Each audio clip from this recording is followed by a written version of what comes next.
yang terhormat kepada Bapak Alif Rahman Setianto, SIMB, selaku dosen pengampu mata kuliah Ekonomi Sumber Daya Alam.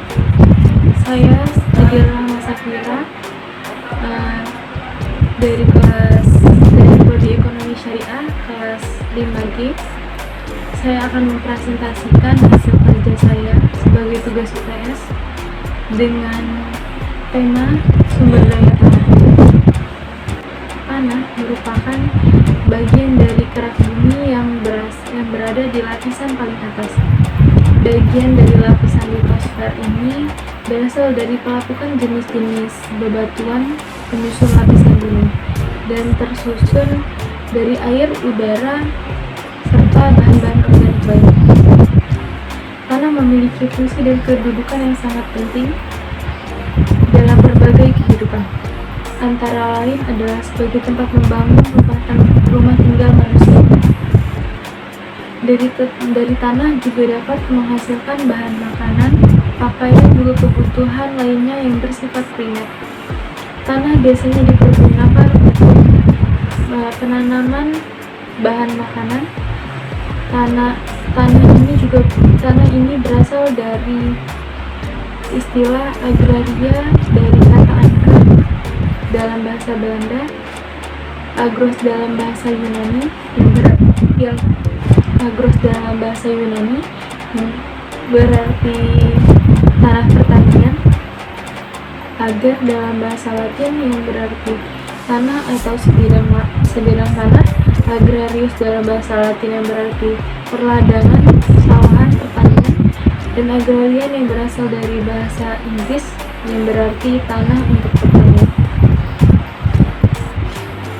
Mengingat betapa tanah memiliki arti yang sangat penting bagi kelangsungan hidup manusia, maka negara wajib memberi jaminan kepastian hukum terhadap hak atas tanah. Sebagai salah satu sumber daya alam yang sangat penting, maka telah diatur dalam Undang-Undang Dasar 1945 Pasal 33 Ayat 3 dengan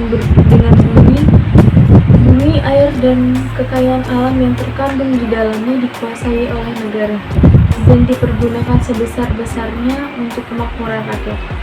Untuk menindaklanjuti pasal ini, maka dibentuklah Undang-Undang Nomor 5 Tahun 1960 tentang Peraturan Dasar Pokok Agraria yang disingkat sebagai UPA.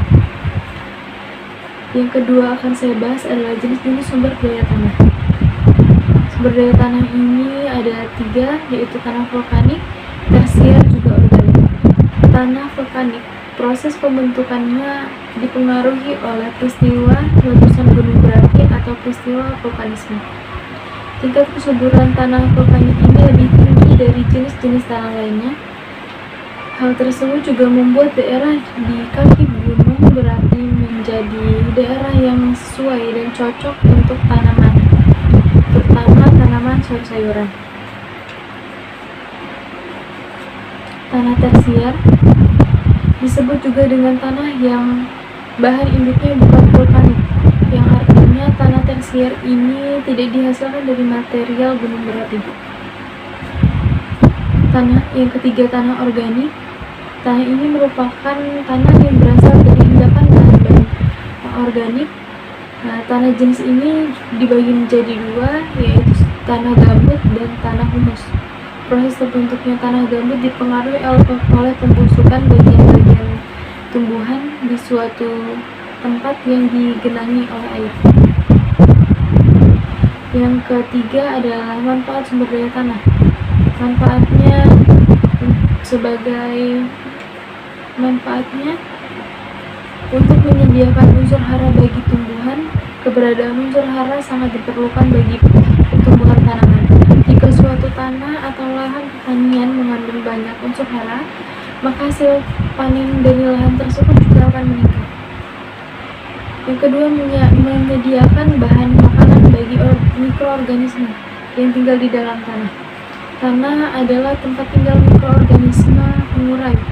Mereka memperoleh makanan dari jasad makhluk hidup yang terkubur di dalam tanah. Yang ketiga, menjadi tempat tinggal dan tempat beraktivitas bagi makhluk hidup. Manusia dan makhluk hidup lainnya membuat tempat tinggal di permukaan atau di atas tanah. Manusia juga berpijak di atas tanah dan hampir semua kegiatan manusia dilakukan di atas tanah. Yang keempat, menjadi bahan baku produksi.